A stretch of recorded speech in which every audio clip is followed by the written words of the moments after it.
Ananda Wongku, imam batal, lalu imam meninggalkan mihrab, maka apa yang harus dilakukan? Diganti oleh imam yang baru. Jadi makmum yang di belakang maju ke depan. Nah, hanya saja dalam mazhab Syafi'i ada bahasan yang membatalkan sholat, itu diantaranya adalah banyak bergerak. Ya, banyak bergerak. Banyak bergerak itu ukurannya berapa? 3 kali gerakan. Nah, supaya tidak batal berarti melangkah dulu sekali kanan, habis itu yang kiri. Stop. Misalkan itu pas baca surah, baca saja surah Al-Fatihah. Selesai baca surat Al-Fatihah, maju lagi kalau misalkan belum sampai. Nah, kalau kakinya panjang langsung sampai, alhamdulillah. Ya kan? Tapi kalau enggak sampai, jangan langsung melangkah 4 langkah. Karena kalau 4 langkah itu banyak gerak namanya. 3 gerak saja maksimal. Dalam mazhab Syafi'i kalau lebih dari 3 gerak batal. Nah, jadi stop baca Fatihah, maju lagi 2 langkah. Dalam kitab Taqriratus Sadidah, gerakan itu boleh asal dijeda waktu seukuran membaca surah Al-Ikhlas. Jadi tadi kalau sudah baca Al-Fatihah itu lebih pada Al-Ikhlas kan? Baru maju lagi 2 langkah, baru lanjut ayat selanjutnya. Kalau dalam keadaan rukuk, ya maju saja langsung. Dalam keadaan rukuk 2 langkah, setelah itu i'tidal. Sami Allahu liman hamidah. Nah, pas mau sujud, maju langsung 2 langkah, langsung sujud. Nah, jadi ala kulli hal tidak boleh sholat berjamaah itu kosong dari imam. Harus tetap ada imam. Itu sebenarnya ada isyarat. Ya, isyarat siasat dalam Islam itu harus ada pemimpin.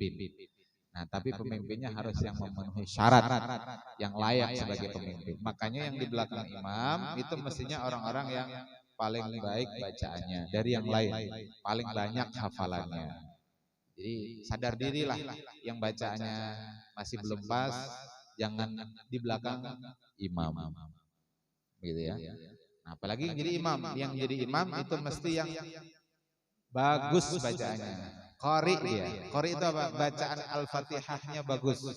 Yang dimaksud qari itu bacaan Al-Fatihahnya bagus. Di kitab Syarah Abu Suja gitu. At-Tadhib fi Adilatil Matan Abu Suja. Syekh Mustafa Dib Al-Bughawi. Qari itu orang yang bacaan Al-Fatihahnya bagus. Kenapa kok patokannya Al-Fatihah? Karena Al-Fatihah itu rukun. Kalau surah setelah Fatihah itu sunnah. Tapi kalau Al-Fatihah rukun. Jadi kalau imamnya bacaannya tidak pas, harusnya Alhamdulillahirabbil alamin. Misalkan dia Alhamdulillahirabbil alamin, haknya hak kuang. Kita yang bacaannya bagus di belakang, yang makhrajnya pas, itu batal salatnya.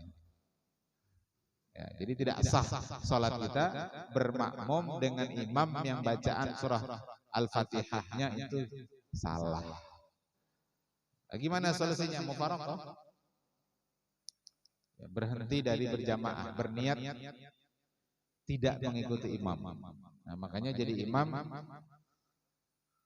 ya jangan sembarangan.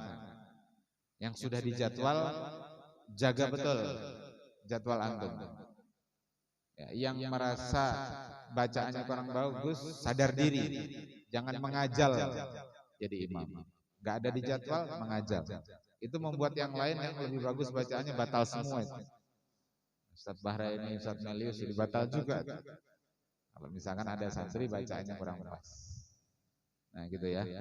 An'amta alaihim, jangan terbaca an'amti alaihim. Berarti menganggap Allah itu muannas. An'amta itu kan untuk muzakkar, kalau terbaca an'amti alaihim. Atau terdouble an'amtata alaihim. Nah itu juga kesalahan bacaan dalam suratul Fatihah. Gitu ya. Wallahu ta'ala. Ada yang lain?